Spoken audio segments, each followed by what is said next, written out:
ਵਾਹਿਗੁਰੂ ਜੀ ਕਾ ਖਾਲਸਾ ਵਾਹਿਗੁਰੂ ਜੀ ਕੀ ਫਤਿਹ। TVT4 ਦੇ ਸਾਰੇ ਦਰਸ਼ਕ ਤੇ ਸਰੋਤੇ ਜਿਹੜੇ ਨਾਰਥ ਅਮਰੀਕਾ ਦੇ ਵਿੱਚੋਂ ਸਾਡੇ ਨਾਲ ਬਣੇ ਹੋਏ ਆ ਜਾਂ ਫਿਰ ਫੇਸਬੁੱਕ ਰਾਹੀਂ ਦੁਨੀਆ ਭਰ ਦੇ ਵਿੱਚ ਬੈਠ ਕੇ ਸਾਨੂੰ ਦੇਖ ਜਾਂ ਸੁਣ ਰਹੇ ਆ, ਉਹਨਾਂ ਸਾਰਿਆਂ ਦਾ ਮੈਂ ਅਮਰਵੀਰ ਸਿੰਘ ਅੱਜ ਇਸ ਪ੍ਰੋਗਰਾਮ ਦੇ ਵਿੱਚ ਤਹਿ ਦਿਲੋਂ ਸਵਾਗਤ ਕਰਦਾ।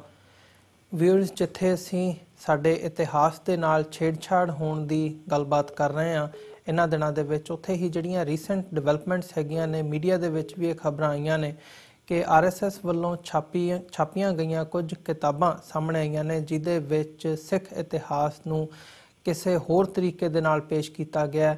ਸਿੱਖ ਗੁਰੂ ਨੇ, ਜਿਹੜੇ ਗੁਰੂ ਸਾਹਿਬਾਨ ਨੇ, ਉਹਨਾਂ ਨੂੰ ਹਿੰਦੂ ਪੂਜਕ ਤੇ ਗਊ ਪੂਜਕ ਉਹਨਾਂ ਨੂੰ ਦਰਸਾਇਆ ਗਿਆ। ਇੱਦਾਂ ਹੀ ਜਦੋਂ ਅਸੀਂ ਭਾਵੇਂ ਉਹ 12ਵੀਂ ਕਲਾਸ ਦੇ ਸਿਲੇਬਸ ਦੇ ਨਾਲ ਛੇੜਛਾੜ ਦਾ ਮਾਮਲਾ ਹੋਵੇ, ਉਹਦੇ ਵਿੱਚੋਂ 23 ਚੈਪਟਰਸ ਜਿਹੜੇ ਕਿ ਸਿੱਖ ਇਤਿਹਾਸ ਦੇ ਨਾਲ ਸੰਬੰਧਿਤ ਨੇ ਉਹ ਹਟਾਉਣ ਦਾ ਮਾਮਲਾ ਹੋਵੇ, ਜਾਂ ਰੀਸੈਂਟਲੀ ਜਿਹੜੀ ਅੱਜ ਕੱਲ੍ਹ ਇੱਕ ਇਸ਼ੂ ਗਰਮਾਇਆ ਹੋਇਆ ਸਿੱਖ ਸਫਾਂ ਦੇ ਵਿੱਚ ਇੱਕ ਸਵਾਮੀ ਨਾਰਾਇਣ ਦਾਸ ਵੱਲੋਂ ਗੁਰੂ ਅਰਜਨ ਸਾਹਿਬ ਨੂੰ ਕਿਸ ਹਿਸਾਬ ਨਾਲ ਇੱਕ ਗਲਤ ਤਰੀਕੇ ਦੇ ਨਾਲ ਜਿਹੜਾ ਉਹਨਾਂ ਨੂੰ ਪੋਰਟਰੇ ਕੀਤਾ ਗਿਆ, ਕਿਤੇ ਨਾ ਕਿਤੇ ਜਿਹੜੀ ਇਹ ਇਤਿਹਾਸ ਨੂੰ, ਸਿੱਖ ਇਤਿਹਾਸ ਨੂੰ ਛੁਟਿਆਉਣ ਦੀ ਗੱਲ ਹੈ, ਉਹਨੂੰ ਬਦਲ ਕੇ ਜਾਂ ਤੋੜ ਮਰੋੜ ਕੇ ਪੇਸ਼ ਕਰਨ ਦੀ ਗੱਲ ਹੈ। ਕਿਤੇ ਨਾ ਕਿਤੇ ਜਿੱਥੇ ਇਹ ਲਾਈਨ ਸਿੱਧੀ ਭੰਬਲ ਭੂਸਾ ਪੈਦਾ ਕਰਦੀ ਹੈ, ਉੱਥੇ ਹੀ ਸਿੱਖ ਸਫਾਂ ਦੇ ਵਿੱਚ ਜਿਹੜੇ ਸਿੱਖ ਇਤਿਹਾਸਕਾਰ ਹੈਗੇ ਨੇ ਉਹ ਇਹਨੂੰ ਸਿੱਖੀ ਦੇ ਉੱਪਰ, ਸਿੱਖ ਆਈਡੀਓਲੋਜੀ ਦੇ ਉੱਪਰ, ਵਿਚਾਰਧਾਰਾ ਦੇ ਉੱਪਰ, ਧਰਮ ਦੇ ਉੱਪਰ ਸਿੱਧਾ ਹਮਲਾ ਮੰਨਦੇ ਨੇ। ਸੋ ਇਹਦੇ ਪਿੱਛੇ, ਇਹਦੇ ਬਿਹਾਈਂਡ ਕੀ ਹੈ, ਕੀ ਹੋ ਸਕਦਾ ਹੈ ਕਿ RSS ਵੱਲੋਂ ਜਿਵੇਂ ਇਹ ਕਿਤਾਬਾਂ ਦੀ ਗੱਲ ਆਉਂਦੀ ਹੈ, ਵੀ ਕਿਤਾਬਾਂ ਦੇ ਨਾਲ, ਇਤਿਹਾਸ ਦੇ ਨਾਲ ਛੇੜਛਾੜ ਦੀ ਗੱਲ, ਇਹ ਸਾਰੇ ਜਿਹੜੀ ਕਾਰਵਾਈ ਹੈਗੀ ਹੈ ਜਾਂ ਜੋ ਘਟਨਾਕ੍ਰਮ ਵਾਪਰ ਰਿਹਾ ਕਿ ਇਹਦੇ ਬਿਹਾਈਂਡ RSS ਹੈ, ਇਹ ਇੱਕ ਅਹਿਮ ਸਵਾਲ ਹੈ। ਸੋ ਇਸੇ ਇਸ਼ੂ ਦੇ ਉੱਪਰ ਅੱਜ ਅਸੀਂ ਗੱਲਬਾਤ ਕਰਾਂਗੇ ਤੇ ਜਾਣਨ ਦੀ ਕੋਸ਼ਿਸ਼ ਕਰਾਂਗੇ ਕਿ ਇਹਦੇ ਬਿਹਾਈਂਡ ਕੀ ਹੋ ਸਕਦਾ ਹੈ ਤੇ ਆਉਣ ਵਾਲੇ ਸਮੇਂ ਦੇ ਵਿੱਚ ਇਸ ਸਾਰੇ ਪਾਰਟ ਨੂੰ ਨੱਥ ਪਾਉਣ ਦੇ ਲਈ ਸਾਨੂੰ ਕੀ ਕਰਨ ਦੀ ਲੋੜ ਹੈ। ਇਹ ਸਾਰੀ ਗੱਲਬਾਤ ਦੇ ਲਈ ਅੱਜ ਸਾਡੇ ਨਾਲ ਪਟਿਆਲਾ ਤੋਂ ਅਕਾਲੀ ਦਲ ਅੰਮ੍ਰਿਤਸਰ ਦੇ ਜਨਰਲ ਸਕੱਤਰ professor Mahinderpal Singh phone line ਤੇ ਜੁੜੇ ਹੋਏ ਨੇ। ਆਓ ਉਹਨਾਂ ਨਾਲ ਮਿਲ ਕੇ ਅੱਜ ਦੀ ਵਿਚਾਰ ਚਰਚਾ ਦੀ ਸ਼ੁਰੂਆਤ ਕਰਦੇ ਹਾਂ। ਹਾਂਜੀ ਪ੍ਰੋਫੈਸਰ ਸਾਹਿਬ, ਤੁਹਾਡਾ ਸਵਾਗਤ ਹੈ ਜੀ। ਵਾਹਿਗੁਰੂ ਜੀ ਕਾ ਖਾਲਸਾ ਵਾਹਿਗੁਰੂ ਜੀ ਕੀ ਫਤਿਹ।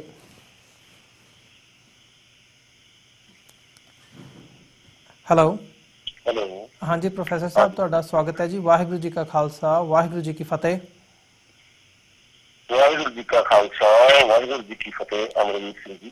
ਪ੍ਰੋਫੈਸਰ ਸਾਹਿਬ, ਜੇ ਗੱਲਬਾਤ ਦੀ ਸ਼ੁਰੂਆਤ ਕਰੀਏ, ਜਿਹੜਾ ਇਹ ਸਭ ਤੋਂ ਪਹਿਲਾ ਇਸ਼ੂ ਸਾਡੇ ਸਾਹਮਣੇ ਲੇਟਲੀ ਜਿਹੜਾ ਚੱਲ ਰਿਹਾ ਹੈ ਸਵਾਮੀ ਨਾਰਾਇਣ ਦਾਸ ਦਾ, ਗੁਰੂ ਅਰਜਨ ਸਾਹਿਬ ਨੂੰ ਕਿਸ ਹਿਸਾਬ ਨਾਲ ਉਹਨਾਂ ਨੇ ਪੋਰਟਰੇ ਕੀਤਾ ਹੈ ਤੇ ਖਾਸ ਤੌਰ ਤੇ ਜਿਹੜੀ ਭਗਤ ਬਾਣੀ ਹੈਗੀ ਹੈ ਉਹਦੇ ਤੇ ਸਵਾਲੀਆ ਨਿਸ਼ਾਨ ਲਾਇਆ, ਗੁਰੂ ਗ੍ਰੰਥ ਸਾਹਿਬ ਦੇ ਉੱਪਰ ਸਵਾਲੀਆ ਨਿਸ਼ਾਨ ਲਾਇਆ, ਕੀ ਕਹਿਣਾ ਚਾਹੋਗੇ ਇਸ ਬਾਰੇ ਜਾਂ ਕੀ ਸਮਝਦੇ ਹੋ? ਤੇ ਜੇ ਇਹਦੇ ਪਿਛੋਕੜ ਦੇ ਵਿੱਚ ਜਾ ਕੇ ਦੇਖਣਾ ਹੋਵੇ ਤਾਂ ਇਹਦਾ ਪਿਛੋਕੜ ਕਿੱਥੇ ਜਾ ਕੇ ਜੁੜਦਾ ਹੈ? ਜਿਹੜੀ ਸਿੱਖ ਸਿਧਾਂਤ ਤੇ ਹਮਲੇ ਦੀ ਗੱਲ ਹੈਗੀ ਹੈ ਜਾਂ ਗੁਰੂ ਗ੍ਰੰਥ ਸਾਹਿਬ ਦੇ ਉੱਪਰ ਸਵਾਲੀਆ ਨਿਸ਼ਾਨ ਲਾਉਣ ਦੀ ਗੱਲ ਹੈ? ਜਿੱਥੋਂ ਤੱਕ ਇਹ ਸਵਾਲ ਹੈ, ਸਵਾਮੀ ਕੋਈ ਸਾਹਮਣੇ ਆਇਆ ਨਾਰਾਇਣ ਦਾਸ ਨਾਮ ਦਾ ਆ ਰਿਹਾ ਹੈ ਸੋਸ਼ਲ ਮੀਡੀਆ ਦੇ ਉੱਪਰ ਜੀ, ਤੇ ਉਹਦਾ ਵੇਸ ਤੇ ਉਹਦਾ ਬੋਲਣ ਦਾ ਤਰੀਕਾ ਪੰਜਾਬੀ ਦੇ ਵਿੱਚ, ਇਸ ਤੋਂ ਇਹੀ ਲੱਗਦਾ ਹੈ ਕਿ ਜਿਹੜੀ ਲਗਾਤਾਰ ਚਲੀ ਆ ਰਹੀ ਨੀਤੀ ਹੈ ਇੰਡੀਅਨ ਸਟੇਟ ਦੀ, ਇਹ ਜਿਹੜੀ ਸਿੱਖ ਕੌਮ ਹੈ ਉਹਨੂੰ ਮਤਲਬ ਕਹਿਣ ਤੋਂ ਭੰਬਲ ਭੂਸਾ ਲਫ਼ਜ਼ ਜਿਹੜਾ ਮੈਨੂੰ ਹੁਣ ਉਹ ਬਹੁਤਾ ਜ਼ਿਆਦਾ ਸੈਟਿਸਫੈਕਟਰੀ ਨਹੀਂ ਲੱਗਦਾ। ਇਹਦੇ ਚ ਖਤਮ ਕਰਨ ਦਾ ਜਿਹੜਾ ਉਪਰਾਲਾ ਹੋ ਰਿਹਾ ਸੀ ਜੀ, ਉਹ ਆਪਣੇ ਯੋਜਨਾਬੱਧ ਤਰੀਕੇ ਨਾਲ ਅੱਗੇ ਵਧ ਰਹੇ ਨੇ। ਬੇਸ਼ੱਕ ਹੁਣ ਜਦੋਂ ਆਪਾਂ ਬਾਰ-ਬਾਰ ਗੱਲ ਕਰਦੇ ਹਾਂ, ਕਈ ਸਾਲਾਂ ਤੋਂ ਕਰ ਰਹੇ ਹਾਂ, ਇੱਕ ਲਫ਼ਜ਼ ਆ ਰਿਹਾ ਹੈ RSS ਜੀ। ਅਸਲ ਵਿੱਚ RSS ਨੂੰ ਕਈ ਵਾਰੀ ਬੰਦੇ ਜੋੜ ਦਿੰਦੇ ਨੇ BJP ਨਾਲ ਜਾਂ BJP ਨੂੰ ਜੋੜ ਦਿੰਦੇ ਨੇ RSS ਨਾਲ ਜੀ। ਇੱਥੇ ਮੈਂ ਸੈਟਿਸਫਾਈਡ ਨਹੀਂ ਹਾਂ। ਅਸਲ ਵਿੱਚ ਸਟੇਟ ਪਾਲਿਸੀ ਜਿਹੜੀ ਹੈ ਐਵਰੀ ਪੋਲੀਟੀਕਲ ਪਾਰਟੀ ਜਿਹੜੀ ਹੈ ਉਹਨੂੰ ਫੋਲੋ ਕਰਦੀ ਹੈ ਜੀ, ਚਾਹੇ ਉਹ BJP ਦਾ ਸਿੱਧੇ ਰੂਪ ਵਿੱਚ ਕਰਦੀ ਹੈ, ਚਾਹੇ ਕਾਂਗਰਸ ਹੋਵੇ, ਚਾਹੇ ਮਤਲਬ ਕਿ ਕੇਜਰੀਵਾਲ ਹੋਵੇ ਹੁਣ ਨਵਾਂ ਆਇਆ, ਚਾਹੇ ਕਾਮਰੇਡ, ਈਵਨ ਕਾਮਰੇਡ ਵੀ ਹਿੰਦੂ ਸਟੇਟ ਦੀ ਪਾਲਿਸੀ ਨੂੰ ਫੋਲੋ ਕਰਦੇ ਨੇ ਜੀ। ਨਹੀਂ ਤਾਂ ਜਿਹੜੀ ਸਿੱਖ ਕੌਮ ਦਾ ਰੂਲ ਹੈ ਉਹ ਗੁਰੂ ਗ੍ਰੰਥ ਸਾਹਿਬ ਹੈ। ਗੁਰੂ ਗ੍ਰੰਥ ਸਾਹਿਬ ਦੇ ਉੱਪਰ ਇੰਨੀ ਵੱਡੀ ਕਿੰਤੂ ਕਰਨੀ ਕਿਸੇ ਵੀ ਮਨੁੱਖ ਦੀ ਜ਼ਰੂਰਤ ਨਹੀਂ ਹੋ ਸਕਦੀ ਜੇ ਉਹਦੇ ਪਿੱਛੇ ਸਟੇਟ ਨਾ ਖੜੇ। ਸੋ ਮੈਂ ਇਸ ਤਰ੍ਹਾਂ ਦੇਖਦਾ ਕਿ ਇਹ ਇੱਕ ਪਲਾਨ ਜਿਹੜੀ 47 ਤੋਂ ਬਹੁਤ ਪਹਿਲਾਂ ਪਲੈਨਿੰਗ ਹੋ ਗਈ ਸੀ। ਜੇ ਸਮਾਂ ਹੋਵੇ ਤਾਂ ਮੈਂ ਇੱਕ ਲਾਈਨ ਕਹਿਣਾ ਕਿ 1870-77 ਦੇ ਵਿੱਚ 70-80 ਦੇ ਵਿੱਚ ਜਿਹੜਾ ਸਵਾਮੀ ਦਇਆਨੰਦ ਸਰਸਵਤੀ ਸੀ ਉਹ ਲਾਹੌਰ ਜਾ ਕੇ ਜਦੋਂ ਹਜੇ 47 ਵਾਲੀ ਸੋ ਕਾਲਡ ਆਜ਼ਾਦੀ ਵੀ ਨਹੀਂ ਸੀ ਆਈ, ਉਹ ਲਾਹੌਰ ਜਾ ਕੇ ਸਿੱਖਾਂ ਨੂੰ ਇਸ ਗੱਲ ਦੇ ਉੱਤੇ ਮਨਾਉਂਦਾ ਸੀ ਕਿ ਤੁਸੀਂ ਹਿੰਦੂ ਧਰਮ ਦਾ ਇੱਕ ਹਿੱਸਾ ਹੋ। ਤਾਂ ਪੇਸ਼ਾਵਰ ਦੇ 4-6 ਉਸ ਇਲਾਕੇ ਦੇ ਮਸ਼ਹੂਰ ਜਾਂ ਜਿਹੜੇ ਲੋਕਾਂ ਦੇ ਮਸ਼ਹੂਰ ਸੀ, ਗੁਰਦੁਆਰਾ ਪ੍ਰਬੰਧਕ ਕਮੇਟੀਆਂ ਦੇ ਪ੍ਰਧਾਨ ਸੀ, ਉਹਨਾਂ 4-6 ਸਿੱਖਾਂ ਨੇ ਇੱਕ 1870-80 ਦੇ ਵਿੱਚ ਮਹਾਰਾਜਾ ਰਣਜੀਤ ਸਿੰਘ ਦੇ ਜਾਣ ਤੋਂ, ਦੇ ਰਾਜ ਦੇ ਜਾਣ ਤੋਂ ਮਹਿਜ 20 ਸਾਲ ਬਾਅਦ ਇੱਕ ਪੈਫਲੇਟ ਲਿਖ ਦਿੱਤਾ, ਇੱਕ ਕਿਤਾਬਚਾ 40 ਪੇਜ ਦਾ ਲਿਖ ਦਿੱਤਾ, ਜਿਹੜਾ ਵਿਸ਼ਾ ਸੀ ਹਮ ਹਿੰਦੂ ਹੀ ਹੈ। ਸੋ ਉਸ ਚੀਜ਼ ਨੂੰ ਬਹੁਤ ਸ਼ਿੱਦਤ ਨਾਲ ਮਹਿਸੂਸ ਕਰਕੇ ਉਸ ਵਕਤ ਦੇ ਮਹਾਨ ਵਿਦਵਾਨ ਭਾਈ ਸਾਹਿਬ ਭਾਈ ਕਾਹਨ ਸਿੰਘ ਜੀ ਨਾਭਾ ਨੇ ਜਵਾਬ ਦੇ ਵਿੱਚ ਇੱਕ ਕਿਤਾਬ ਲਿਖੀ, ਹਮ ਹਿੰਦੂ ਨਹੀਂ ਹੈ। ਸੋ ਮੇਰਾ ਮਤਲਬ ਇਹ ਸਾਰੀ ਗੱਲ ਦੱਸਣ ਦਾ ਇਹ ਸੀ ਕਿ ਇਹ ਕੋਈ ਅਚਾਨਕ ਹੋਈ ਘਟਨਾ ਨਹੀਂ ਹੈ ਕਿ ਸਵਾਮੀ ਜਿਹੜਾ ਨਰਾਇਣ ਦਾਸ ਜੋ ਵੀ ਸਾਹਮਣੇ ਆਇਆ ਸੋਸ਼ਲ ਮੀਡੀਆ ਦੇ ਉੱਤੇ ਵੀ ਉਹਨੇ ਕਰ ਦਿੱਤਾ।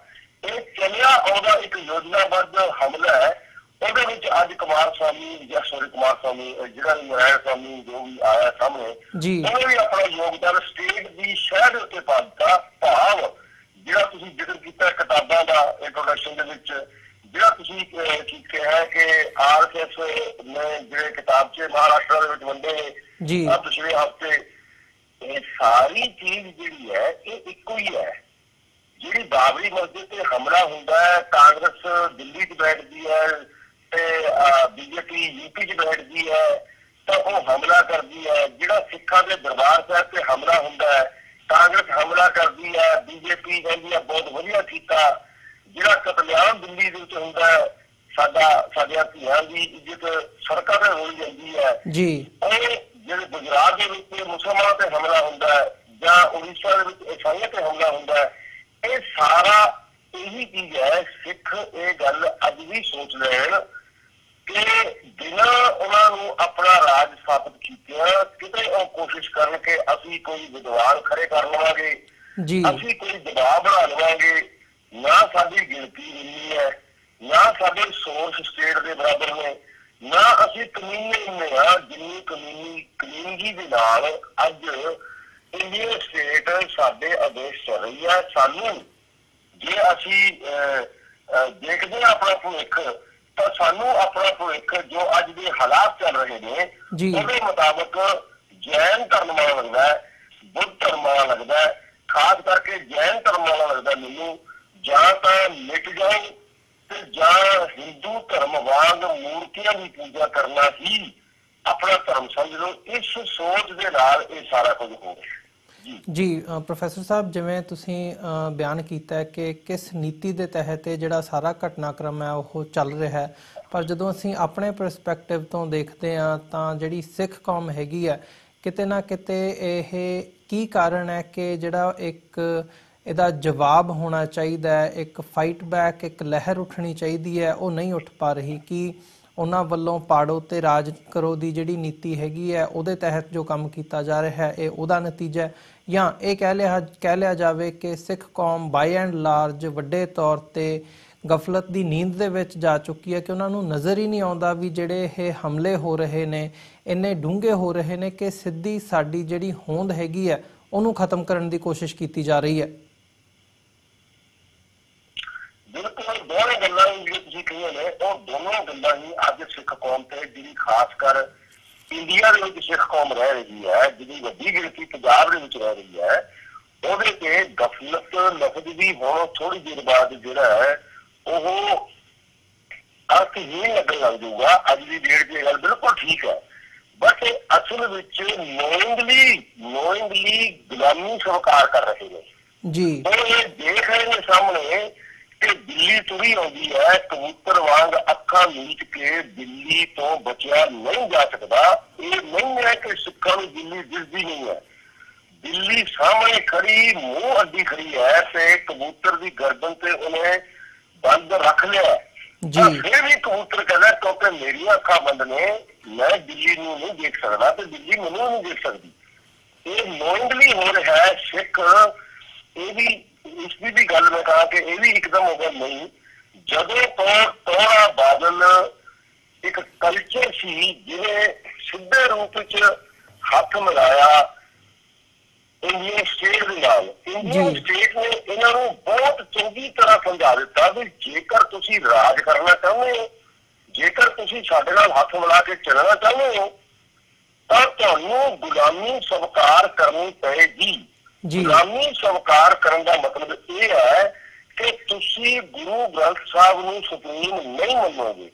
ਤੁਸੀਂ ਸਿੱਖ ਜਿਹੜਾ ਵਿਰਾਸਤ ਹੈ, ਜਿਹੜੀ ਹਿਸਟੋਰੀਕਲ ਵਿਰਾਸਤ ਸਾਡੀ ਹੈਗੀ ਹੈ, ਜਿਹੜੀ ਤੁਸੀਂ ਇਹਦੀਆਂ ਸਟੇਜਾਂ ਦੇ ਵਿੱਚ ਢਾਡਿਆਂ ਰਾਹੀਂ ਗੱਲਾਂ ਕਰਦੇ ਹੋ, ਉਹ ਕੇਵਲ ਤੁਸੀਂ ਗੱਲਾਂ ਕਰ ਸਕੋਗੇ, ਉਹਨੂੰ ਪ੍ਰੈਕਟੀਕਲੀ ਸਿੱਖਾਂ ਦੇ ਵਿੱਚ ਤੁਸੀਂ ਨਹੀਂ ਲੈ ਕੇ ਜਾਓਗੇ। ਜੇ ਸਿਮਰਨਜੀਤ ਸਿੰਘ ਮਾਨ ਵਰਗਾ ਜਾਂ ਸਰਦਾਰ ਕਪੂਰ ਸਿੰਘ ਵਰਗਾ ਜਾਂ ਸੰਤ ਜਰਨੈਲ ਸਿੰਘ ਢਿੰਗਰਾਂ ਵਾਲਿਆਂ ਵਰਗਾ ਕੋਈ ਲੀਡਰ ਸਿੱਖਾਂ ਦੇ ਵਿੱਚ ਉੱਠੂਗਾ ਤਾਂ ਤੁਸੀਂ ਸਿੱਧੇ ਤੇ ਅਸਿੱਧੇ ਰੂਪ ਵਿੱਚ ਉਹਦਾ ਵਿਰੋਧ ਕਰੋਗੇ, ਕਿਉਂਕਿ ਉਹ ਇੰਡੀਅਨ ਸਟੇਟ ਦੇ ਅਗੇਂਸਟ ਜਾ ਰਹੇ ਹੁੰਦੇ ਲੋਕ ਨੇ।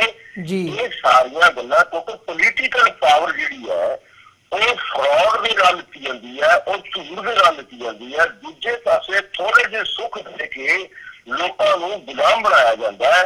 ਕਿਸੇ ਨੂੰ ਲੱਗਦਾ ਕਿ ਮੈਨੂੰ ਥੋੜਾ ਐਜੂਕੇਸ਼ਨ ਚਲਾ ਦੂੰਗਾ, ਕਿਸੇ ਨੂੰ ਲੱਗਦਾ ਕਿ ਮੈਨੂੰ ਪ੍ਰਕਾਸ਼ ਸਿੰਘ ਬਾਦਲ ਜਾਂ ਅਮਰਿੰਦਰ ਸਿੰਘ ਜਾਂ ਦਰਬਾਰਾ ਸਿੰਘ ਜਾਂ ਬੇਅੰਤ ਸਿੰਘ ਫਲਾਣੀ ਪੋਸਟ ਦੇ ਦੂੰਗਾ। ਉਹ ਨੋਇੰਗਲੀ ਗੁਲਾਮੀ ਜਿਹੜੀ ਹੈ ਉਹ ਦੂਜੇ ਪਾਸੇ ਉਹਨਾਂ ਕੋਲ ਧਰਮ ਦੀ ਵਿਰਾਸਤ ਹੁੰਦੀ ਹੈ। ਧਰਮ ਦੀ ਵਿਰਾਸਤ ਨੂੰ ਅੱਖੋਂ ਉਹਲੇ ਕਰਕੇ ਉਹ ਜਿਹੜੀ ਸਟੇਟ ਵੱਲੋਂ ਦਿੱਤੀ ਜਾਂਦੀ ਫੈਸਿਲਿਟੀ ਹੈ ਉਹਨੂੰ ਅਹਿਮੀਅਤ ਦਿੰਦੇ ਨੇ। ਇਸ ਕਰਕੇ ਇਹ ਵਿਰੋਧ ਦੀ ਜਿਹੜੀ ਆਸ ਕੀਤੀ ਜਾਂਦੀ ਹੈ ਸਿੱਖਾਂ ਵੱਲੋਂ ਆਲ ਓਵਰ ਵਰਲਡ ਕਿ ਸਿੱਖ ਲੀਡਰ ਜਾਂ ਸਿੱਖ ਭਾਈਚਾਰਾ ਜਾਂ ਸਿੱਖ ਕੌਮ ਵਿਰੋਧ ਕਿਉਂ ਨਹੀਂ ਕਰ ਰਹੀ, ਉਹਦੇ ਕਾਰਨ ਮੈਂ ਤੁਹਾਨੂੰ ਦੱਸਣ ਦੀ ਕੋਸ਼ਿਸ਼ ਕੀਤੀ ਹੈ। ਜਿੰਨਾ ਕੁ ਮੇਰਾ ਤਜਰਬਾ ਹੈ ਕਿ ਪੋਲੀਟੀਕਲੀ ਜਿਹੜੇ ਲੋਕ ਸੀਟਾਂ ਤੇ ਬੈਠਦੇ ਨੇ ਉਹਨਾਂ ਨਾਲ ਸਿੱਧੇ ਰੂਪ ਚ ਸਟੇਟ ਜਿਹੜੀ ਇੰਡੀਅਨ ਸਟੇਟ ਹੈ, ਬਾਹਮੀ ਸਟੇਟ ਹੈ ਜਿਹੜੀ, ਉਹ ਸਮਝੌਤਾ ਕਰਾਉਣ ਦੀ ਕਰਦੀ ਹੈ ਐਜ਼ ਏ ਰੂਲਰ ਕਿ ਤੁਹਾਨੂੰ ਇਹ ਜਿਹੜਾ ਸਵੀਕਾਰ ਕਰਨ। ਜੇ ਤੁਸੀਂ ਇਸ ਤੋਂ ਪਾਸੇ ਹਟੋਗੇ ਤਾਂ ਤੁਸੀਂ ਰਾਜ ਤੋਂ ਵੀ ਪਾਸੇ ਹਟ ਜਾਓਗੇ। ਪਹਿਲਾਂ ਪ੍ਰਕਾਸ਼ ਸਿੰਘ ਬਾਦਲ ਥੋੜਾ ਇਹ ਸਟੇਟ ਦੀ ਗੁਲਾਮੀ ਕਰਦੇ ਰਹੇ, ਕਰਦੇ ਉੱਥੇ ਤੱਕ ਪਹੁੰਚ ਗਏ ਕਿ ਬਿਨਾਂ ਮਾਫੀ ਮੰਗਿਆ ਸਿਲਸਿਲੇ ਵਾਲੇ ਇੱਕ ਬਦਮਾਸ਼ ਸਾਹਿਬ ਨੂੰ ਮਾਫ ਕਰ ਦਿੱਤਾ। ਉਸ ਮਾਫੀ ਨੂੰ ਜਸਟੀਫਾਈ ਕਰਨ ਵਾਸਤੇ 92 ਲੱਖ ਰੁਪਇਆ ਸਿੱਖ ਕੌਮ ਦਾ ਐਜੀਪੀਸੀ ਨੇ ਲਗਾ ਦਿੱਤਾ। ਤੇ ਇਹ ਸਾਰੀਆਂ ਗੱਲਾਂ ਕਿੱਧਰ ਨੂੰ ਜਾਂਦੀਆਂ ਨੇ? ਇਹ ਸਾਰੀਆਂ ਗੱਲਾਂ ਸਾਨੂੰ ਦੱਸਦੀਆਂ ਨੇ ਕਿ ਜਿਹੜਾ ਸਿੱਖ ਲੀਡਰਸ਼ਿਪ ਹੈ ਸੋ ਕਾਲਡ ਜਿਹੜੀ ਅੱਜ ਰਾਜ ਕਰਦੀ ਹੈ, ਉਸ ਟਾਈਮ ਬਾਦਲ ਰਾਜ ਕਰਦਾ ਸੀ ਜਾਂ ਐਜੀਪੀਸੀ ਰਾਹੀਂ ਅਸਿੱਧੇ ਰੂਪ ਵਿੱਚ ਰਾਜ ਕਰਦਾ ਹੈ, ਇਹਨੂੰ ਸਟੇਟ ਇੰਡੀਅਨ ਸਟੇਟ ਦੀ ਪਾਲਿਸੀ ਸਵੀਕਾਰ ਕਰਨੀ ਪਏਗੀ। ਤਾਂ ਸਿੱਖ ਜਿਹੜੇ ਨੇ ਉਹ ਗੁਲਾਮ ਹੁੰਦੇ ਜਾ ਰਹੇ ਨੇ। ਅੱਜ ਬਹੁਤ ਗਿਣਤੀ ਪੰਜਾਬ ਦਾ ਜਾਂ ਇੰਡੀਆ ਦਾ ਸਿੱਖ ਜਿਹੜਾ ਹੈ ਉਹ ਬ੍ਰਾਹਮਣਵਾਦੀ ਇੰਡੀਅਨ ਸਟੇਟ ਜਿਹੜਾ ਇੱਕੋ ਇੱਕ ਨਿਸ਼ਾਨਾ ਹੈ ਕਿ ਬੁੱਧ ਤੇ ਜੈਨ ਧਰਮ ਵਾਂਗ ਸਿੱਖ ਧਰਮ ਨੂੰ ਵੀ ਖਤਮ ਕਰਨਾ ਹੈ, ਇਹਦੀ ਗੁਲਾਮੀ ਸਵੀਕਾਰ ਕਰ ਚੁੱਕਾ ਹੈ। ਇਸ ਹਾਲਾਤ ਦੇ ਵਿੱਚ ਸਿੱਖ ਲੀਡਰਸ਼ਿਪ ਤੋਂ ਵੱਡੇ ਵਿਰੋਧ ਦਾ ਜਿਹੜਾ ਮਤਲਬ ਕਿ ਆਸ ਨਾ ਕੀਤੀ ਜਾ ਸਕਦੀ ਸੀ, ਨਾ ਮੈਂ ਅੱਜ ਵੀ ਕਰਦਾ। ਭਵਿੱਖ ਜਿਹੜਾ ਹੈ ਉਹ ਧੁੰਦਲਾ ਜ਼ਰੂਰ ਹੈ, ਪਰ ਸਾਡੀ ਵਿਰਾਸਤ ਜਿਹੜੀ ਹੈ ਉਹ ਬਹੁਤ ਅਮੀਰ ਹੈ। ਸ਼ਾਇਦ ਕੋਈ ਐਸੀ ਗੱਲ ਹੋਵੇ ਜਿਵੇਂ ਅਸੀਂ ਲੱਗੇ ਹੋਏ ਹਾਂ, ਸਾਡੇ ਸੋਰਸਿਸ ਘੱਟ ਨੇ, ਸਾਡੀ ਗਿਣਤੀ ਘੱਟ ਹੈ। ਹੋ ਸਕਦਾ ਕਿ ਹੋਰ ਸਿੱਖਾਂ ਦੇ ਮਨ ਵਿੱਚ ਵੀ ਆਪਣੇ ਗੁਰੂ ਦੀ ਜਿਹੜੀ ਗੱਲ ਹੈ, ਆਪਣੀ ਵਿਰਾਸਤ ਦੀ ਗੱਲ ਜੀਉਣ ਦੀ ਜੇ ਇੱਛਾ ਪ੍ਰਗਟ ਹੋਵੇ, ਕਦੇ ਵੀ ਹੋ ਸਕਦੀ ਹੈ। ਉਹਦੇ ਨਾਲ ਤਾਂ ਕੋਈ ਹੱਲ ਹੈ, ਬਟ ਸਿੱਖ ਲੀਡਰਸ਼ਿਪ ਨੇ ਉਹ ਜਾਂ ਅੱਜ ਦੇ ਸਿੱਖ ਗੁਲਾਮ ਵਿਦਵਾਨਾਂ ਤੋਂ ਇਸ ਚੀਜ਼ ਦੀ ਆਸ ਨਹੀਂ ਲੱਗਦੀ। ਜੀ ਪ੍ਰੋਫੈਸਰ ਸਾਹਿਬ, ਜਿਹੜਾ ਅੱਜ ਦੀ ਡੇਟ ਦੇ ਵਿੱਚ ਸਾਰੇ ਵਰਤਾਰੇ ਦੇ ਦੌਰਾਨ, ਘਟਨਾਕ੍ਰਮ ਦੇ ਦੌਰਾਨ ਐਸਜੀਪੀਸੀ ਦਾ ਜਾਂ ਅਕਾਲ ਤਖਤ ਦਾ ਕਿਰਦਾਰ ਹੈਗਾ, ਕਿ ਉਹਨੂੰ ਵੀ ਤੁਸੀਂ ਇਸੇ ਲਾਈਨ ਦੇ ਵਿੱਚ ਦੇਖਦੇ ਹੋ? ਕਿਉਂਕਿ ਜਦੋਂ ਅਸੀਂ ਪਿਛਲੇ ਸਮੇਂ ਦੇ ਵਿੱਚ ਦੇਖਦੇ ਹਾਂ ਅਕਾਲ ਤਖਤ ਤੋਂ ਆਰਐਸਐਸ ਦੇ ਖਿਲਾਫ ਹੁਕਮਨਾਮਾ ਵੀ ਜਾਰੀ ਹੋਇਆ, ਜਾਂ ਜਦੋਂ ਆ ਕਿਤਾਬਾਂ ਦੀ ਗੱਲ ਆਉਂਦੀ ਹੈ ਤੇ ਆਹ ਸਾਰੇ ਮਸਲੇ ਜਿਨ੍ਹਾਂ ਤੇ ਅਸੀਂ ਅੱਜ ਵਿਚਾਰ ਚਰਚਾ ਕਰ ਰਹੇ ਹਾਂ। SGPC ਦੇ ਜਿਹੜੇ ਪ੍ਰਧਾਨ ਨੇ ਗੋਬਿੰਦ ਸਿੰਘ ਲੌਂਗੋਵਾਲ, ਉਹਨਾਂ ਦਾ ਬਿਆਨ ਵੀ ਆਇਆ। ਉਹਨਾਂ ਨੇ ਵਿਰੋਧ ਕੀਤਾ ਇਸ ਸਾਰੇ ਪਾਰਟ ਦਾ ਤੇ ਕਿਹਾ ਕਿ RSS ਵੱਲੋਂ ਇਹ ਸਿੱਧੇ ਤੌਰ ਤੇ ਹਮਲਾ ਕੀਤਾ ਜਾ ਰਿਹਾ ਹੈ। ਸਿੱਖੀ ਦੇ ਨਾਲ ਜਿਹੜੀ ਹੈਗੀ ਹੈ ਉਹ ਸਿੱਖ ਧਰਮ ਦੇ ਨਾਲ ਛੇੜਛਾੜ ਕੀਤੀ ਜਾ ਰਹੀ ਹੈ। ਸੋ SGPC ਤੇ ਅਕਾਲ ਤਖਤ ਦੇ ਕਿਰਦਾਰ ਨੂੰ ਇਸ ਸਾਰੇ ਵਰਤਾਰੇ ਦੇ ਦੌਰਾਨ ਤੁਸੀਂ ਕਿਵੇਂ ਐਨਾਲਾਈਜ਼ ਕਰਦੇ ਹੋ? ਜਿੱਥੇ ਤੱਕ ਅਕਾਲ ਤਖਤ ਸਾਹਿਬ ਜੀ ਦੀ ਸਰਵਉੱਚਤਾ ਦਾ ਸਵਾਲ ਹੈ, ਉਹ ਇਤਿਹਾਸਕ ਤੌਰ ਤੇ ਤਾਂ ਉਹ ਇਗਨੋਰ ਕੋਈ ਕਰ ਹੀ ਨਹੀਂ ਸਕਦਾ। ਬਟ ਬੜੇ ਦੁੱਖ ਨਾਲ ਕਹਿਣਾ ਪਏਗਾ ਕਿ ਅੱਜ ਦੀ ਜਿਹੜੀ ਬਿਲਡਿੰਗ ਹੈ ਅਕਾਲ ਤਖਤ ਸਾਹਿਬ ਦੀ, ਕਿਉਂਕਿ ਸਾਡੇ ਅਕਾਲ ਤਖਤ ਸਾਹਿਬ ਤਾਂ ਕੋਈ ਨਹੀਂ ਨਾ ਜਿਹੜੇ ਦਰਬਾਰ ਸਾਹਿਬ ਦੇ ਵਿੱਚ ਸਥਿਤ ਨੇ, ਅੱਜ ਉਹ ਹਿੰਦੂ ਧਰਮ ਦੇ ਕਬਜ਼ੇ ਹੇਠ ਨੇ ਤੇ ਉੱਥੋਂ ਆਸ ਕਰੀਏ ਕਿ ਇਸ ਕਬਜ਼ੇ ਦੇ ਵਿੱਚੋਂ ਕੋਈ ਸਿੱਖ ਆਜ਼ਾਦੀ ਵਾਲੇ ਭਾਵ ਸਿੱਖ ਵਿਰਾਸਤ ਵਾਲੇ ਹੁਕਮਨਾਮੇ ਜਾਰੀ ਹੋਣਗੇ, ਅਜਿਹਾ ਪ੍ਰੈਕਟੀਕਲੀ ਨਹੀਂ ਹੋ ਸਕਦਾ। ਆਹ 2-3 ਦਿਨਾਂ ਤੋਂ ਅਖਬਾਰਾਂ ਵਿੱਚ ਜ਼ਰੂਰ ਦੇਖਿਆ ਜਾ ਰਿਹਾ ਹੈ ਕਿ SGPC ਕਿਤੇ ਜਗੀਰ ਕੌਰ ਜਾਂ ਕਿਤੇ ਗੁਰਸਾਹਿਬ ਸਿੰਘ ਵਲਟੋਆ, ਲੌਂਗੋਵਾਲ SGPC ਦੇ ਪ੍ਰਧਾਨ ਜਾਂ ਅਕਾਲ ਤਖਤ ਦੇ ਜਥੇਦਾਰ ਸੋ ਕਾਲ ਜਿਹੜੇ ਸਰਕਾਰੀ, ਉਹ ਸਾਰੇ ਇਸ ਤਰ੍ਹਾਂ ਦੀ ਬਿਆਨਬਾਜ਼ੀ ਕਰ, ਦਿੱਲੀ ਤੋਂ ਵੀ ਸਿਰਸਾ ਜਨਰਲ ਸਕੱਤਰ, ਇਹ ਸਾਰੇ ਇਸ ਤਰ੍ਹਾਂ ਦੀ ਬਿਆਨਬਾਜ਼ੀ ਕਰ ਰਹੇ ਨੇ ਕਿ ਸ਼ਾਇਦ ਇਹਨਾਂ ਨੂੰ ਹੁਣ ਪਤਾ ਲੱਗਿਆ ਹੈ ਕਿ RSS ਜਿਹੜੀ ਹੈ ਉਹ ਸਿੱਖਾਂ ਦੇ ਉਲਟ ਜਾ ਰਹੀ ਹੈ। ਪ੍ਰੈਕਟੀਕਲੀ ਇਹ ਕੁਝ ਵੀ ਨਹੀਂ ਹੈ। ਇਹਨਾਂ ਲੋਕਾਂ ਨੇ ਆਪ ਇਹ ਚੀਜ਼ਾਂ ਕਰਵਾਈਆਂ ਨੇ। ਦੇਖੋ ਇਸ ਗੱਲ ਨੂੰ ਬਾਰ-ਬਾਰ ਆਪਾਂ ਦੁਹਰਾ ਰਹੇ ਹਾਂ, ਚਲੋ ਦੁਹਰਾਉਣਾ ਵੀ ਚਾਹੀਦਾ ਤਾਂ ਜੋ ਸਿੱਖ ਲੋਕਾਂ ਨੂੰ ਪਤਾ ਲੱਗ ਸਕੇ ਕਿ ਜਿਨ੍ਹਾਂ ਲੋਕਾਂ ਨੇ ਆਪ ਰਲ ਕੇ ਸਿੱਖ ਕੌਮ ਦਾ ਸਰਬਨਾਸ਼ ਕਰਨ ਵਿੱਚ ਭਾਈਵਾਲ ਹੋਏ ਹੋਣ, ਚਾਹੇ ਦਰਬਾਰ ਸਾਹਿਬ ਦਾ ਹਮਲਾ ਹੋਵੇ, ਚਾਹੇ ਕਿਤਾਬਾਂ SGPC ਨੂੰ ਛਾਪੀਆਂ ਲਿਖੀਆਂ ਹੋਣ, ਬਾਅਦ ਦਰੁਸਤ ਕਰਨ ਦੀ ਗੱਲ ਕੀਤੀ ਹੋਵੇ, ਉਹ ਦੂਜਿਆਂ ਨੂੰ ਕੀ ਰੋਕ ਸਕਦੇ ਨੇ? ਇਹ ਤਾਂ ਕੋਈ ਨਵੀਂ ਲੀਡਰਸ਼ਿਪ ਜਿਹੜੀ ਹੈਗੀ ਹੈ, ਜੇਕਰ ਉਹ ਸਿੱਖ ਸਿਧਾਂਤਾਂ ਮੁਤਾਬਕ ਇਹਨਾਂ ਇੰਸਟੀਟਿਊਸ਼ਨ ਦੇ ਉੱਪਰ ਆਊਗੀ, ਚਾਹੇ SGPC, ਖਾਸ ਕਰਕੇ SGPC, ਮੈਂ ਪੰਜਾਬ ਸਰਕਾਰ ਤੋਂ ਵੀ ਜਿੱਥੋਂ ਤੱਕ ਸਿੱਖਾਂ ਦੇ ਵਰਤਮਾਨ ਤੇ ਭਵਿੱਖ ਦਾ ਸਵਾਲ ਹੈ, ਉਹਦੇ ਵਾਸਤੇ ਖਾਸ ਤੌਰ ਤੇ SGPC ਦੀ ਲੀਡਰਸ਼ਿਪ ਬਦਲਣ ਦੀ ਅਤਿਅੰਤ ਲੋੜ ਹੈ। ਨਹੀਂ ਤਾਂ ਕਿਤੇ ਵੀ ਆਸ ਨਹੀਂ ਕੀਤੀ ਜਾਂਦੀ। ਹਾਂ, ਅਸੀਂ ਕੋਈ ਨਾਵਾਚਕ ਨਹੀਂ ਹਾਂ, ਅਸੀਂ ਕੋਈ ਢਹਿੰਦੀ ਕਲਾ ਵਾਲੇ ਲੋਕ ਨਹੀਂ ਹਾਂ। ਇਹੋ ਜਿਹੇ ਹਾਲਾਤ ਦੁਨੀਆ ਇਤਿਹਾਸ ਵਿੱਚ ਪਹਿਲਾਂ ਵੀ ਆਏ ਨੇ, ਪਰ ਜਿਸ ਤਰੀਕੇ ਨਾਲ ਸਟੇਟ ਲੱਗ ਗਈ ਹੈ ਵੀ ਪਹਿਲਾਂ ਸਾਡੇ 1.5 ਲੱਖ ਬੱਚੇ ਮਾਰਤੇ, ਅਗਲੇ ਰੀਸੈਂਟ 40 ਸਾਲ ਦੇ ਵਿੱਚ ਹੋਇਆ, ਫਿਰ ਉਸ ਤੋਂ ਬਾਅਦ ਨਸ਼ੇ ਚ ਪਾ ਕੇ ਬੰਦੇ ਕਲਚਰ ਦਾ ਹਿੱਸਾ ਬਣਾ ਕੇ, ਗਾਣਿਆਂ ਦਾ ਹਿੱਸਾ ਬਣਾ ਕੇ, ਤੇ ਹੁਣ ਇਹ ਜਿਹੜਾ ਮਤਲਬ ਕਹਿਣ ਤੋਂ ਸਾਡੇ ਇਤਿਹਾਸ ਖਾਸ ਕਰ ਗੁਰੂ ਗ੍ਰੰਥ ਸਾਹਿਬ ਜੀ ਖੜੇ ਕਰਦੇ, ਪਹਿਲਾਂ ਗੁਰੂ ਗ੍ਰੰਥ ਸਾਹਿਬ ਜੀ ਦੀਆਂ ਬੇਅਦਬੀਆਂ ਕਰਵਾਤੀਆਂ, ਉਹਦਾ ਕੋਈ ਹਜੇ ਤੱਕ ਥੋੜ੍ਹਾ ਟਿਕਾਣਾ ਨਹੀਂ ਲੱਭਾ। ਭਾਵੇਂ ਪਹਿਲਾਂ ਅਕਾਲੀ ਸਰਕਾਰ ਸੀ, ਹੁਣ ਕਾਂਗਰਸੀ ਸਰਕਾਰ ਹੈ। ਇਹ ਸਾਰਾ ਕੁਝ ਮਿਲਾ ਕੇ ਮੈਂ ਢਹਿੰਦੀ ਕਲਾ ਚੋਂ ਨਹੀਂ ਕਹਿ ਰਿਹਾ, ਮੈਂ ਸਿੱਖ ਵਿਰਾਸਤ ਚੋਂ ਕਹਿ ਰਿਹਾ। ਬੇਸ਼ੱਕ ਪਹਿਲਾਂ ਹਮਲੇ ਹੋਏ ਸੀ, ਪਹਿਲਾਂ ਫਿਜ਼ੀਕਲ ਹਮਲੇ ਹੋਏ ਸੀਗੇ, ਪਰ ਆਹ ਫਿਜ਼ੀਕਲ ਦੇ ਨਾਲ ਨਾਲ ਇਹਨਾਂ ਨੇ ਲੰਬਾ ਚੱਲੇ ਨੇ ਵੀ ਫਿਜ਼ੀਕਲੀ ਇਹਨਾਂ ਨੇ ਡਰਾ ਧਮਕਾ ਕੇ ਉਸ ਤੋਂ ਬਾਅਦ ਇਹਨਾਂ ਦੇ ਇਤਿਹਾਸ ਦੇ ਵਿੱਚ ਐਡੀ ਕੁ ਪੋਲਿਊਸ਼ਨ ਕਰ ਦਿਓ ਕਿ ਇਹਨਾਂ ਦੇ ਬੱਚੇ ਵੀ ਕਹਿਣ ਲੱਗ ਜਾਣ ਵੀ ਸਾਡਾ ਇਤਿਹਾਸ ਜਿਹੜਾ ਹੈ ਯਾਰ ਪਤਾ ਨਹੀਂ ਇਹ ਠੀਕ ਹੈ ਤੇ ਪਤਾ ਨਹੀਂ ਉਹ ਠੀਕ ਹੈ। ਇਹ ਇਸ ਪਾਸੇ ਵੱਲ ਨੂੰ ਯੂਨੀਵਰਸਿਟੀ ਜਾ ਰਹੀ ਹੈ ਤੇ ਸੋ ਕਾਲ ਸਿੱਖ ਲੀਡਰਸ਼ਿਪ ਵੀ ਜਾ ਰਹੀ ਹੈ। ਮੈਂ ਜੇ 1 ਮਿੰਟ ਹੋਵੇ ਤਾਂ ਮੈਂ ਤੁਹਾਨੂੰ ਇੱਕ ਪ੍ਰੈਕਟੀਕਲ ਉਦਾਹਰਨ ਦੱਸ ਸਕਦਾ ਜੀ। ਜ਼ਰੂਰ।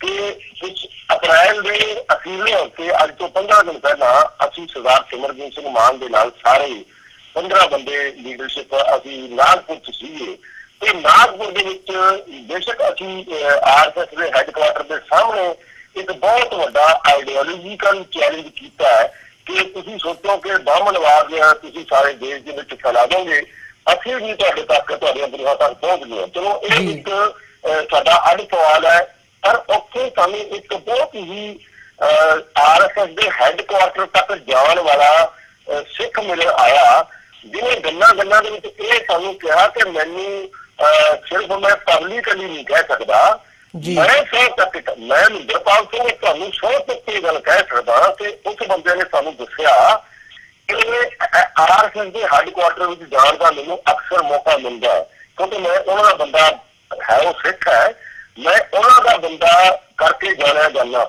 ਕਿ ਮੈਂ ਹਾਂ ਵੀ ਇੱਧਰੋਂ ਮੈਂ ਟੋਲ ਦੇ ਬਹੁਤ ਨਜ਼ਦੀਕ ਰਿਹਾ, ਏਦਾਂ ਦੀਆਂ ਗੱਲਾਂ ਨੂੰ ਦੱਸੀਆਂ। ਬਟ ਜਿਹੜੀ ਗੱਲ ਮੈਂ ਕਰਨਾ ਚਾਹੁੰਦਾ ਉਹ ਇਹ ਕਿ ਕਹਿੰਦਾ ਇੱਕ ਬਹੁਤ ਵੱਡਾ ਹਾਲ ਕਮਰਾ ਸਿੱਖਾਂ ਦੇ ਵਾਸਤੇ ਉੱਥੇ ਕਿਤਾਬਾਂ ਪਈਆਂ ਨੇ, ਜਿਨ੍ਹਾਂ ਤੋਂ 95% ਕਿਤਾਬਾਂ ਜਿਹੜੀਆਂ ਨੇ ਉਹ ਪੋਲਿਊਟਡ ਨੇ, ਭਾਵ ਉਹ ਇਤਿਹਾਸ ਨੂੰ ਤੋੜ ਮਰੋੜ ਕੇ ਸਿੱਖਾਂ ਨੂੰ ਹਿੰਦੂ ਧਰਮ ਦਾ ਹਿੱਸਾ ਕਿਸੇ ਵੀ ਰੂਪ ਦੇ ਵਿੱਚ, ਸਿੱਧੇ ਰੂਪ ਚ ਅਸਿੱਧੇ ਰੂਪ ਚ ਦੱਸਣ ਦੀ ਕੋਸ਼ਿਸ਼ ਵਾਲੀਆਂ ਕਿਤਾਬਾਂ ਨੇ ਪੂਰਾ ਵੱਡਾ ਹਾਲ ਭਰਿਆ ਗਿਆ। ਉਹ ਸਮੇਂ-ਸਮੇਂ ਤੇ ਬਾਹਰ ਆਉਂਦੀਆਂ ਰਹੀਆਂ ਨੇ ਤੇ ਸਮੇਂ-ਸਮੇਂ ਤੇ ਬਾਹਰ ਆਉਂਦੀਆਂ ਰਹਿਣਗੀਆਂ। ਇਹ ਤਾਂ ਸਾਡੇ ਨਾਲ ਗੱਲ ਦੇਖੋ 23-24 ਤਰੀਕ ਤੋਂ ਲੈ ਕੇ 28 ਤਰੀਕ ਤੱਕ ਅਸੀਂ ਨਾਗਪੁਰ ਸੀਗੇ, ਅਪ੍ਰੈਲ ਪਿਛਲੇ ਮਹੀਨੇ 15 ਦਿਨ ਪਹਿਲਾਂ।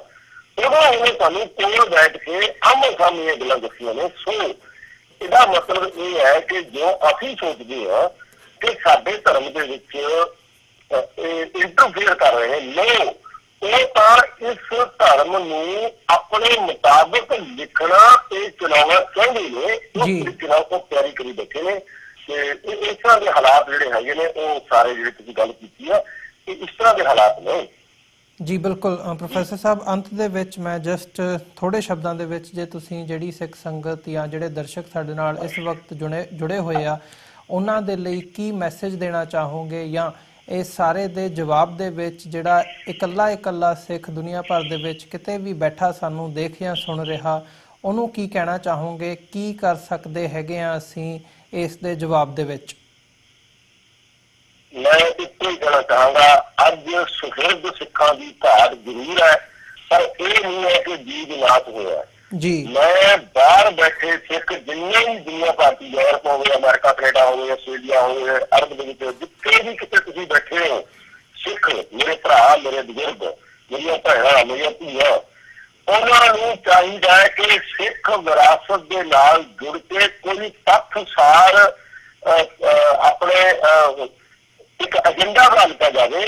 ਸਾਡੀਆਂ ਵਰਗੀਆਂ ਧਿਰਾਂ ਜਿਹੜੀਆਂ ਸ਼੍ਰੋਮਣੀ ਅਕਾਲੀ ਦਲ ਅੰਮ੍ਰਿਤਸਰ ਨੇ ਜਾਂ ਹੋਰ ਜਿਹੜੀਆਂ ਧਿਰਾਂ ਸੁਹਿਰਦ ਨੇ, ਉਹਨਾਂ ਨੂੰ ਕਿਸੇ ਤਰੀਕੇ ਦੀ ਇੱਕ ਪਲੇਟਫਾਰਮ ਤੇ ਇਕੱਠਾ ਕਰਨਾ ਹੀ ਪਏਗਾ। ਇਹ ਸਮੇਂ ਦੀ ਲੋੜ ਨਹੀਂ ਹੈ, ਇਹ ਸਮੇਂ ਦੀ ਵੰਗਾਰ ਹੈ। ਜੇ ਅਸੀਂ ਇਸ ਵੰਗਾਰ ਦੇ ਅੱਗੇ ਵੀ ਬੌਣੇ ਦੇ ਬਣ ਕੇ ਆਪਣੀ ਅੱਡ ਤਰੀਕੇ ਨਾਲ ਲੜਾਈ ਲੜਦੇ ਰਹੇ ਤਾਂ ਉਹ ਦਿਨ ਦੂਰ ਨਹੀਂ। ਤੇ ਹਿੰਦੂਇਜ਼ਮ ਦਾ ਅਜਗਰ ਅੱਜ ਤੋਂ ਕੁਝ 20 ਸਾਲ ਪਹਿਲਾਂ ਸਾਡਾ ਜਲੰਧਰ ਦਾ ਇੱਕ ਜਥੇਦਾਰ ਸੀ, ਅੱਜ ਉਹ ਚੜਾਈ ਕਰ ਗਿਆ, ਮਿਸਟਰ ਕੌੜਾ, ਉਸ ਨੇ ਕਿਤਾਬ ਲਿਖੀ ਸੀ ਕਿ ਸਿੱਖ ਵੀ ਨਿਗਲਿਆ ਗਿਆ। ਉਹ ਕਿਤਾਬ ਜਿਹੜੀ ਹੈ ਉਹ ਬਿਲਕੁਲ ਸੱਚੀ ਹੋ ਜੂਗੀ ਤੇ ਅਸੀਂ ਨਿਗਲੇ ਜਾ ਚੁੱਕੇ ਹੋਵਾਂਗੇ। ਨਿਗਲਿਆ ਹੋਇਆ ਬੰਦਾ ਫਿਰ ਕਹੇ ਕਿ ਮੈਂ ਇਕੱਠਾ ਹੋ ਜੂਗਾ, ਮੈਂ ਨਹੀਂ ਹੋਵਾਂ, ਤਾਂ ਇਕੱਠੇ ਹੋਵੋ, ਚਾਹੇ ਤੁਸੀਂ ਆਦੜ ਹੋਵੋ, ਤੁਸੀਂ ਤਾਂ ਮੇਰੀ ਖੁਰਾਕ ਹੋ। ਅਜਗਰ ਦਾ ਇਹ ਅੱਜ ਹਿੰਦੂਇਜ਼ਮ ਦਾ ਅਜਗਰ ਮੂੰਹ ਦੇ ਵਿੱਚ ਸਾਨੂੰ ਪਾ ਚੁੱਕਾ ਹੈ। ਜੇ ਅਸੀਂ ਉਹਦੇ ਢਿੱਡ 'ਚ ਜਾਣ ਦੀ ਗੱਲ ਸਵੀਕਾਰ ਕਰ ਚੁੱਕੇ ਹਾਂ ਤਾਂ ਸਾਨੂੰ ਇਕੱਠੇ ਹੋਣ ਦੀ ਕੋਈ ਲੋੜ ਨਹੀਂ, ਪਰ ਇਕੱਠੇ ਹੋਣ ਦਾ ਇੱਕ ਪਹਿਲਾਂ ਏਜੰਡਾ ਬਣਾਉਣਾ ਪਊਗਾ। ਇਹ ਨਾ ਹੋਵੇ ਕਿ ਹਿੰਦੂ ਸਟੇਟ ਦੇ ਲੋਕ ਆ ਕੇ ਕਹਿਣ ਕਿ ਆਪਾਂ ਇਕੱਠੇ ਹੋਈਏ ਤੇ ਅਸੀਂ ਇਕੱਠੇ ਹੋ ਕੇ ਜਿਹੜੇ ਥੋੜੇ ਬਹੁਤੇ ਤੁਰੇ ਫਿਰਦੇ ਆ ਉਹ ਵੀ ਇਸ ਲਹਿਰ 'ਚ ਲੱਗ ਜਾਈਏ। ਇਸ ਮਤਲਬ ਕਿ ਇਸ ਗੱਲ ਨੂੰ ਵੱਡੀ ਕਰਦਾ ਕਿ ਅਸੀਂ ਇਕੱਠੇ ਹੋਣਾ। ਇਕੱਠੇ ਹੋਣ ਦਾ ਇੱਕ ਸੂਤਰ ਧਾਰ ਜ਼ਰੂਰ ਬਣਾਉਣਾ ਪਊਗਾ ਤੇ ਜ਼ਰੂਰ ਇਕੱਠੇ ਹੋਣਾ ਪਏਗਾ। ਇਸ ਤੋਂ ਬਿਨਾਂ ਕੋਈ ਚਾਰਾ ਨਹੀਂ। ਜੇ ਮੈਨੂੰ ਦਿਸਦਾ, ਜੇ ਕਿਸੇ ਹੋਰ ਨੂੰ ਕੋਈ ਦਿਸਦਾ ਹੋਵੇ ਉਹ ਸਾਨੂੰ ਦੱਸ ਦੇ, ਜੇ ਸਾਨੂੰ ਜੱਜਿਆ ਅਸੀਂ ਉਹਨੂੰ ਮੰਨ ਲਵਾਂਗੇ। ਇਹ ਆ ਜੀ ਪੋਜੀਸ਼ਨ ਹੈ। ਇੱਕ ਸਿੱਖ ਬੱਚਾ ਇਸ ਪਾਸੇ ਹੁਣ ਲੱਗ ਜਾਵੇ, ਨਹੀਂ ਤਾਂ ਕੌਮ ਘੱਟੋ ਘੱਟ ਇੰਡੀਆ ਦੇ ਵਿੱਚ ਜਿਹੜੀ ਹੈ ਉਹ ਜੈਨ ਧਰਮ ਵਾਲਾ ਸਰੂਪ ਧਾਰਨ ਕਰਦੀ ਜਾ ਰਹੀ ਹੈ। ਬਸ ਜੀ ਪ੍ਰੋਫੈਸਰ ਸਾਹਿਬ, ਤੁਹਾਡਾ ਬਹੁਤ ਬਹੁਤ ਧੰਨਵਾਦ। ਇਸ ਸਾਰੇ ਇਸ਼ੂ ਦੇ ਉੱਪਰ ਤੁਸੀਂ ਆਪਣਾ ਸਮਾਂ ਕੱਢ ਕੇ ਸਾਡੇ ਨਾਲ ਵਿਚਾਰਾਂ ਦੀ ਸਾਂਝ ਪਾਈ ਹੈ। ਸੋ ਅੰਤ ਦੇ ਵਿੱਚ ਤੁਹਾਡੇ ਕੋਲੋਂ ਅਸੀਂ ਇੱਥੇ ਹੀ ਇਜਾਜ਼ਤ ਚਾਹਾਂਗੇ ਜੀ। ਬਹੁਤ ਬਹੁਤ ਧੰਨਵਾਦ ਤੁਹਾਡਾ। ਫਤਿਹ ਦੀ ਸਾਂਝ ਪਾਈਏ। ਵਾਹਿਗੁਰੂ ਜੀ ਕਾ ਖਾਲਸਾ, ਵਾਹਿਗੁਰੂ ਜੀ ਕੀ ਫਤਿਹ ਜੀ। ਬਹੁਤ ਬਹੁਤ ਧੰਨਵਾਦ TV 84 ਦਾ, ਮੇਰੇ ਪੁੱਤਰ ਅਮਰਜੀਤ ਸਿੰਘ ਜੀ ਦਾ, ਤੇ ਖਾਸ ਕਰ ਸਰੋਤਿਆਂ ਦਾ। ਤੇ ਮੇਰੀ ਬੇਨਤੀ ਨੂੰ ਸਵੀਕਾਰ ਜ਼ਰੂਰ ਕਰਿਓ। ਜੇ ਸਵੀਕਾਰ ਨਾ ਵੀ ਕਰ ਸਕੇ, ਇਸ ਤੇ ਗੰਭੀਰ ਵਿਚਾਰ ਜ਼ਰੂਰ ਕਰਿਓ। ਇਹ ਅੱਜ ਕਰਦਾ ਹੋਇਆ ਫਿਰ ਦੁਬਾਰਾ ਰਿਣੀ ਹੁੰਦਾ ਹੋਇਆ TV 84 ਦਾ ਡਾਕਟਰ ਅਮਰਜੀਤ ਸਿੰਘ ਜੀ ਦਾ, ਜਿਹੜੇ ਮੈਨੂੰ ਮੌਕਾ ਦਿੰਦੇ ਨੇ, ਸਾਰਿਆਂ ਦਾ ਰਿਣੀ ਹੁੰਦਾ ਹੋਇਆ ਫਤਿਹ ਅਰਜ਼ ਕਰਦਾ। ਵਾਹਿਗੁਰੂ ਜੀ ਕਾ ਖਾਲਸਾ, ਵਾਹਿਗੁਰੂ ਜੀ ਕੀ ਫਤਿਹ। ਵਿਊਅਰਸ, ਉਮੀਦ ਕਰਦੇ ਹਾਂ ਕਿ ਜਿਹੜੀ ਸਾਡੀ ਅੱਜ ਦੀ ਗੱਲਬਾਤ ਸੀ ਪ੍ਰੋਫੈਸਰ ਮਹਿੰਦਰਪਾਲ ਸਿੰਘ ਹੋਰਾਂ ਦੇ ਨਾਲ, ਉਹ ਤੁਹਾਨੂੰ ਜ਼ਰੂਰ ਪਸੰਦ ਆਈ ਹੋਵੇਗੀ। ਸੋ ਜਾਂਦੇ ਜਾਂਦੇ ਤੁਹਾਡੇ ਚਰਨਾਂ ਦੇ ਵਿੱਚ ਵੀ ਬੇਨਤੀ ਕਰਦੇ ਹਾਂ, TV84 ਨੂੰ ਅੱਗੇ ਵਧਾਉਣ ਦੇ ਲਈ, ਚੱਲਦਾ ਰੱਖਣ ਦੇ ਲਈ ਸਾਨੂੰ ਤੁਹਾਡੀ ਸਹਾਇਤਾ ਦੀ ਲੋੜ ਹੈ। TV84 ਨੂੰ ਡੋਨੇਟ ਕਰਨ ਦੇ ਲਈ ਤੁਸੀਂ ਸਾਡੀ ਵੈਬਸਾਈਟ www.tv84.tv ਤੇ ਜਾ ਕੇ ਸਾਨੂੰ ਡੋਨੇਟ ਕਰ ਸਕਦੇ ਹੋ ਤੇ ਮੰਥਲੀ ਡੋਨੇਸ਼ਨਸ ਦੇ ਲਈ ਪਲੇਜ ਕਰ ਸਕਦੇ ਹੋ। ਜੇ ਚੈੱਕ ਰਾਹੀਂ ਡੋਨੇਸ਼ਨਸ ਭੇਜਣੀਆਂ ਚਾਹੁੰਦੇ ਹੋ ਤਾਂ TV84 ਦੇ ਨਾਮ ਦਾ ਚੈੱਕ ਬਣਾ ਕੇ ਤੁਸੀਂ ਸਾਨੂੰ ਸਾਡੇ ਐਡਰੈਸ ਤੇ ਮੇਲ ਕਰ ਸਕਦੇ ਹੋ। 3601 37th Avenue, Long Island City, New York 11101। Website ਇੱਕ ਵਾਰ ਫਿਰ ਰਿਪੀਟ ਕਰਦੇ ਹਾਂ, www.tv84.tv। ਇਸੇ ਦੇ ਨਾਲ ਵਿਊਅਰਸ ਅਸੀਂ ਅੱਜ ਦੇ ਪ੍ਰੋਗਰਾਮ ਦੇ ਵਿੱਚ ਤੁਹਾਡੇ ਕੋਲੋਂ ਇੱਥੇ ਹੀ ਇਜਾਜ਼ਤ ਚਾਹਾਂਗੇ। ਕੱਲ੍ਹ ਨੂੰ ਦੁਬਾਰਾ ਤੁਹਾਡੇ ਨਾਲ ਫਿਰ ਮੁਲਾਕਾਤ ਹੋਵੇਗੀ। ਤਦ ਤੱਕ ਲਈ ਇਜਾਜ਼ਤ ਦਿਓ ਜੀ। ਵਾਹਿਗੁਰੂ ਜੀ ਕਾ ਖਾਲਸਾ, ਵਾਹਿਗੁਰੂ ਜੀ ਕੀ ਫਤਿਹ।